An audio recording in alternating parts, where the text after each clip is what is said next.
बिस्मिल्लाहिर्रहमानिर्रहीम। Dear students, आज का हमारा टॉपिक है इलेक्ट्रोकेमिकल सीरीज। अब इलेक्ट्रोकेमिकल सीरीज बेसिकली एक बड़ा आसान सा टॉपिक है जिसको आपने अंडरस्टैंड करना है। अगर आप गौर करें तो लास्ट टाइम मैंने आपको बताया था कि इलेक्ट्रोड पोटेंशियल्स जो हैं, जिसको आप स्टैंडर्ड इलेक्ट्रोड पोटेंशियल कहते हैं, उसके हिसाब से हमने तमाम एलिमेंट्स को अरेंज कर दिया है। मतलब हर एलिमेंट का जैसे मेजरमेंट पड़ी थी, हाइड्रोजन का इलेक्ट्रोड भी आया था, इलेक्ट्रोड पोटेंशियल आया था, जैसे वो था। मैं यहाँ आपको एग्जांपल दे देता हूँ। जैसे हाइड्रोजन का इलेक्ट्रोड पोटेंशियल है 0.00, जिंक का आप लोगों ने फाइंड किया था वो था -0.76, कॉपर का फाइंड किया था जिंक +2, कॉपर +2, हाइड्रोजन +1 और कॉपर जो है +2 इलेक्ट्रॉन होते हैं, इसमें भी +2 इलेक्ट्रॉन होते हैं और इसका है 0.34। अच्छा, ये बात जो है आपने जहन में रखनी है। अगर आप गौर करें तो जिंक का इलेक्ट्रोड पोटेंशियल जो है वो भी मालूम कर लिया, कॉपर का भी मालूम कर लिया, यानी तमाम एलिमेंट्स का इलेक्ट्रोड पोटेंशियल फाइंड कर लिया। और फाइंड करने के बाद उनकी एक लिस्ट बना ली। वो जो लिस्ट है इलेक्ट्रोड पोटेंशियल की, वो लिस्ट जो है, that list is known as electrochemical series. अब जो हाइड्रोजन से कुछ एलिमेंट्स नीचे हैं, हाइड्रोजन तकरीबन दरमियान में है और हाइड्रोजन से कुछ एलिमेंट्स ऊपर हैं। अब देखिए, मैंने लिखा when elements are arranged in the order of their standard electrode potentials the resulting list is known as electrochemical series. अब इसकी अपने एप्लीकेशंस को स्टडी करना है कि इलेक्ट्रोकेमिकल सीरीज हमें क्या क्या मालूमात देती हैं। तो पहली लिस्ट है prediction of feasibility of reaction. इसका मतलब यह है कि क्या कोई रिएक्शन होगा या नहीं होगा। अब यहां पर आप एक बात याद रख लें, एनोड और कैथोड दो हाफ सेल होते हैं किसी भी सेल के अंदर। जब भी आप गैल्वेनिक सेल इस्टेब्लिश करते हैं तो उसके अंदर दो हाफ सेल होते हैं, एक एनोड हाफ सेल कहलाता है और दूसरा कैथोड हाफ सेल कहलाता है। आपने दोनों में ये देखना है कि इलेक्ट्रोकेमिकल सीरीज के अंदर जिसका रिडक्शन पोटेंशियल कम है, जिसका रिडक्शन पोटेंशियल कम है वो एनोड होगा और जिसका रिडक्शन पोटेंशियल ज्यादा है वो कैथोड होगा। अब रिडक्शन पोटेंशियल क्या है? इलेक्ट्रोड पोटेंशियल है। रिडक्शन पोटेंशियल एक मोड ऑफ इलेक्ट्रोड पोटेंशियल है। इलेक्ट्रोड पोटेंशियल ऑक्सीडेशन पोटेंशियल भी कहला सकता है और रिडक्शन पोटेंशियल भी कहला सकता है। सिर्फ दोनों के अंदर साइन का डिफरेंस होगा। मोस्ट ऑफ द जो बुक्स हैं उसके अंदर जो इलेक्ट्रोड पोटेंशियल की अरेंजमेंट है वो रिडक्शन पोटेंशियल के हिसाब से है, लिहाजा हम भी उसको रिडक्शन पोटेंशियल के हिसाब से ही पढ़ेंगे। हम ये बात कर रहे हैं कि वो एलिमेंट जिनकी पोजीशन इलेक्ट्रोकेमिकल सीरीज में ऊपर है वो एनोड के तौर पे काम करेंगे और जिनकी पोजीशन नीचे है वो कैथोड के तौर पे काम करेंगे। मसलन अगर आप जिंक और कॉपर का कंपैरिजन करें तो कॉपर क्या है? कॉपर की पोजीशन इलेक्ट्रोकेमिकल सीरीज में जिंक से नीचे है, तो लिहाजा कॉपर जो है that will act as cathode और जिंक जो है वो एनोड के तौर पे काम करेगा। अब जब जिंक एनोड के तौर पे काम करेगा, कॉपर तो इन दोनों में देखें, अब आपको कंफर्म हो गया कि इसका जो रिडक्शन पोटेंशियल है वो नेगेटिव है और इसका रिडक्शन पोटेंशियल पॉजिटिव है। अब यहां से भी हमें आइडिया हो सकता है, मसलन अगर हमने इलेक्ट्रोकेमिकल सीरीज में पोजीशन नहीं दी तो हम रिडक्शन पोटेंशियल के हिसाब से देख लेंगे। तो ये क्या है? नेगेटिव, ये क्या है? पॉजिटिव। तो पॉजिटिव वैल्यू बड़ी है, नेगेटिव छोटी है, तो इसका मतलब जो छोटी वैल्यू है वो क्या है? एनोड है और जो बड़ी वैल्यू है वो कैथोड है। तो आप इसको क्या करोगे? आप इसको उलट करोगे तो ये जो जब उलट होगा तो ये देखें, क्योंकि जिंक जो है विल एक्ट एज एनोड, ये एनोड के तौर पे काम करेगा। जब ये एनोड के तौर पे काम करेगा तो आप इसको उलट कर लेंगे।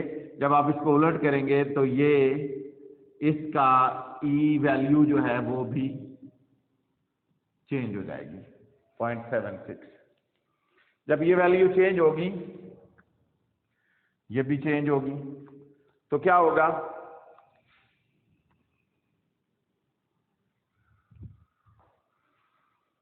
जब ये वैल्यू दोनों चेंज होगी तो अब देखें ये वाले 2 इलेक्ट्रॉन जो हैं, ये वाले 2 इलेक्ट्रॉन जो हैं, ये वाले इसको तो आप निकाल दो ना।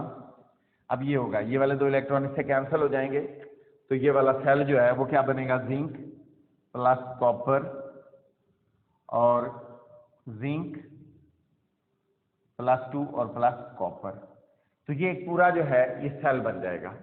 तो यहां से हमें पता चल जाएगा कि रिएक्शन होगा या नहीं होगा, और यहां से हम जो है फाइनल इसकी वैल्यू जो है पॉजिटिव हो जाएगी। इन दोनों को जमा करेंगे तो ये 1.10 वोल्ट वैल्यू जो है वो आ जाएगी। अब यहां पर आपने 2 बातें ध्यान में रखनी है कि अगर ईएमएफ ऑफ सेल जो है, जिसको आप सेल वोल्टेज कहते हैं, अगर तो ये वैल्यू पॉजिटिव होगी तो रिएक्शन स्पॉन्टेनियस होगा, यानी रिएक्शन वुड बी फिजिबल, वो रिएक्शन फिजिबल होगा, रिएक्शन अकर करेगा। सिंपल इज दैट कि जिसकी वैल्यू कम होगी, अगर तो आप उसको एनोड बना रहे हैं, आप उसको एनोड रख रहे हैं, तो फिर तो रिएक्शन हो जाएगा, फिर तो वैल्यू पॉजिटिव आ जाएगी। लेकिन अगर आप इसको एनोड नहीं बना रहे, इसको आप कैथोड बना रहे हैं और इसको एनोड बना रहे हैं, तो रिएक्शन नहीं होगा। तो इसका मतलब क्या है, लुब्बे लबाब क्या है कि अगर किसी एलिमेंट की पोजीशन इलेक्ट्रोकेमिकल सीरीज में ऊपर है और उसका रिडक्शन पोटेंशियल नेगेटिव या कम है, तो वो एनोड के तौर पे काम करेगा, और अगर आप उसको एनोड बनाएंगे तो रिएक्शन फिजिबल होगा, और अगर आप उसको एनोड नहीं बनाएंगे, आप उसको कैथोड बनाएंगे, तो रिएक्शन फिजिबल नहीं रहेगा। ये यहां तक का मामला है। आगे हम बात करते हैं calculation of EMF of a cell. किसी सेल की ईएमएफ कैसे निकालते हैं? जब हम किसी सेल की ईएमएफ निकालते हैं तो मैंने आपको पहले बता दिया है कि बेसिकली 2 सेल रिएक्शंस होंगे, एक एनोड हाफ सेल होगा और एक कैथोड हाफ सेल होगा।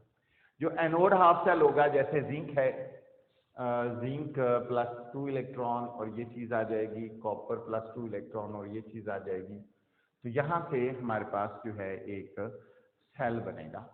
अब जरा गौर करें, आपको बताया है कि जिंक जो है उसकी पोजीशन, अगर आप जिंक और कॉपर को कपल कर रहे हैं, उसका गैल्वेनिक सेल बना रहे हैं, तो जिंक की पोजीशन चूंकि इलेक्ट्रोकेमिकल सीरीज में ऊपर है, लिहाजा जो जिंक है वो एनोड के तौर पे काम करेगा और कॉपर जो है वो कैथोड के तौर पे काम करेगा। तो यहाँ से आप देख लें, जिंक जो है इसका रिडक्शन पोटेंशियल -0.76 है। तो जब ये एनोड बनेगा तो ये उलट हो जाएगा, तो उलट होगा तो इसकी वैल्यू जो है वो पॉजिटिव हो जाएगी। तो कॉपर चूंकि कैथोड पे तो फॉर्म कर रहा है और उसका रिडक्शन पोटेंशियल ऑलरेडी दिया हुआ है, तो इन दोनों को जमा करेंगे तो ये जो है ये सेल रिएक्शन बन जाएगा। ये टोटल जो है सेल रिएक्शन बन जाएगा। अब इस सेल रिएक्शन के अंदर आप देखें, एनोड हाफ सेल ये वाला है, ये एनोड हाफ सेल है और ये कैथोड हाफ सेल है। तो एनोड प्लस कैथोड इन दोनों की ईएमएफ को जमा किया तो ये ईएमएफ ऑफ अ सेल आ गई, 1.10 वोल्ट जो है ये ईएमएफ ऑफ सेल आ गई। आगे है relative tendencies of metals to get oxidised और रिड्यूस्ड।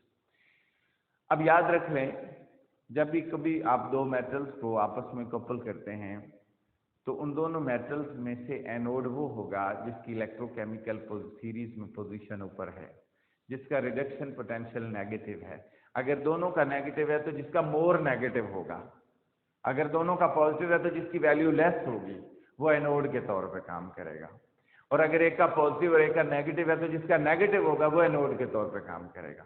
अब आपको ये पता चल गया कि जब कोई एलिमेंट एनोड के तौर पे काम करेगा तो वो इलेक्ट्रॉन देगा। जब वो इलेक्ट्रॉन देगा तो इलेक्ट्रॉन देना जो है वो क्या कहलाता है, ऑक्सीडेशन।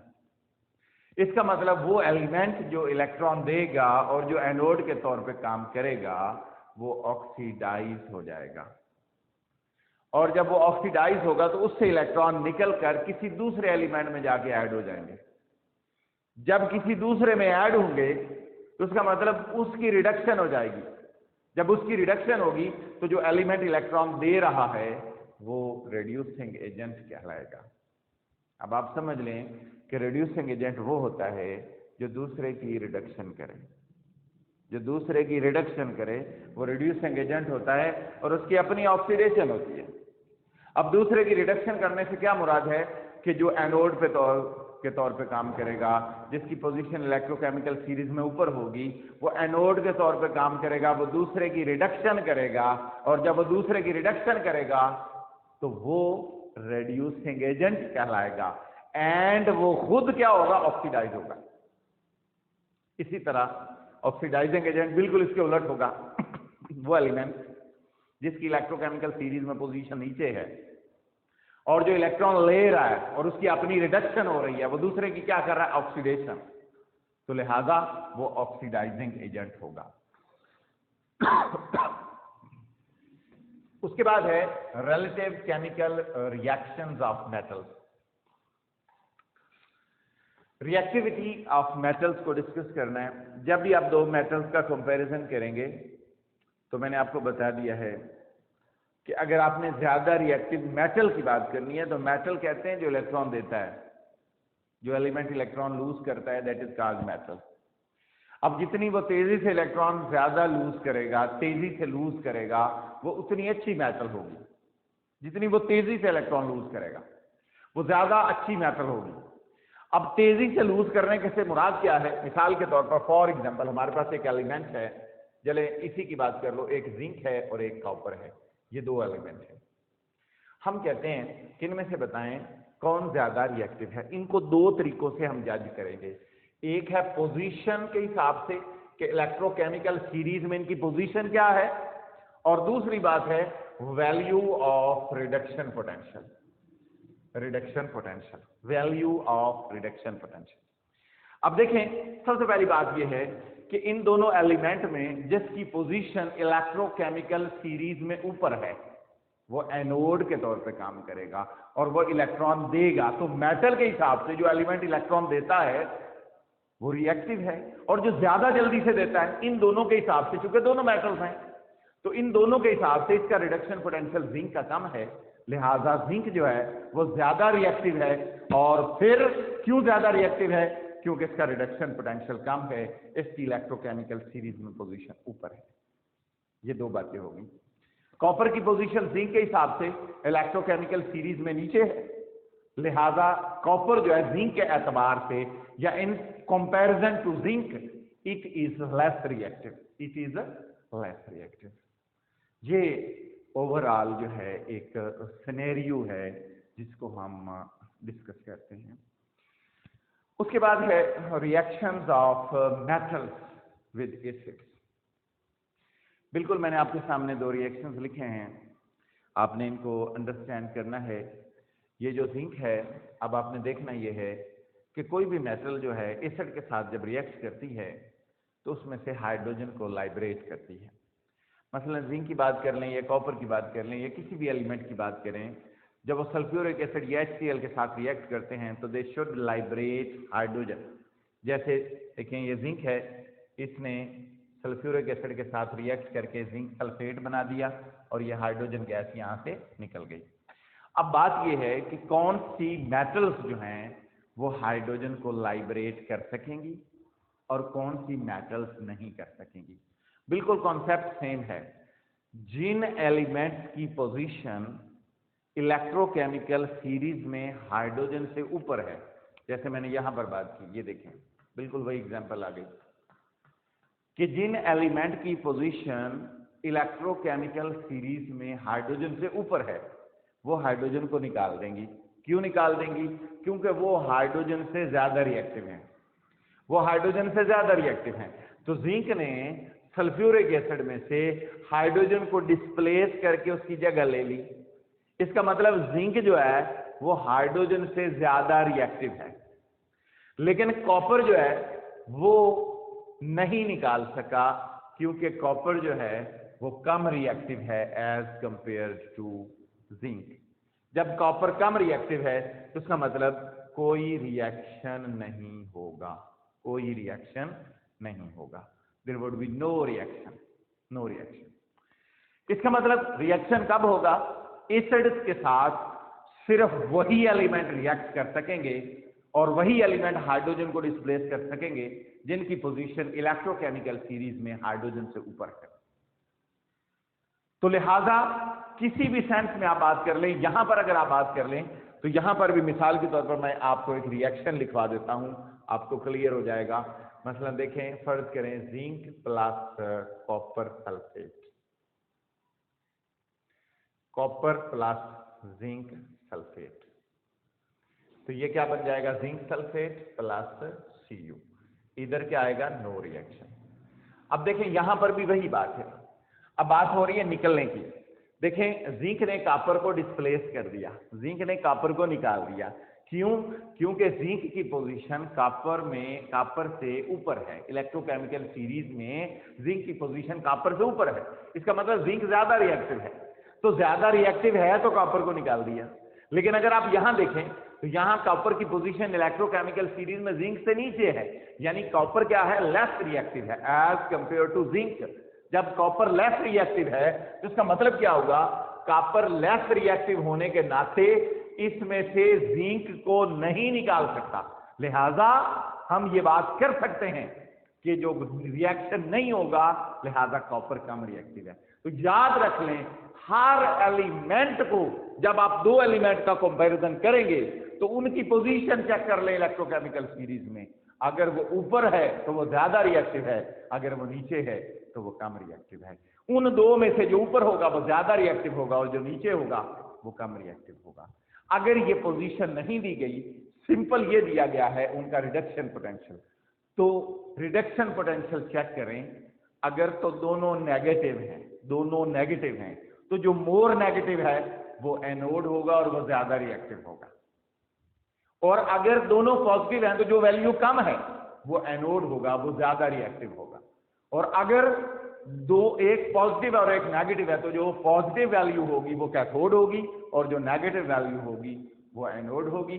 तो ये था आज का हमारा लेक्चर अबाउट इलेक्ट्रोकेमिकल थियरीज, और इसके बाद इंशाल्लाह हमने नेक्स्ट जो है वो डिस्कस करना है क्या उसको इलेक्ट्रो जो है कुछ बैटरीज हैं जिसमें से लेड एक्यूमुलेटर है और and so on some of the series उसमें से बैटरीज दी गई हैं।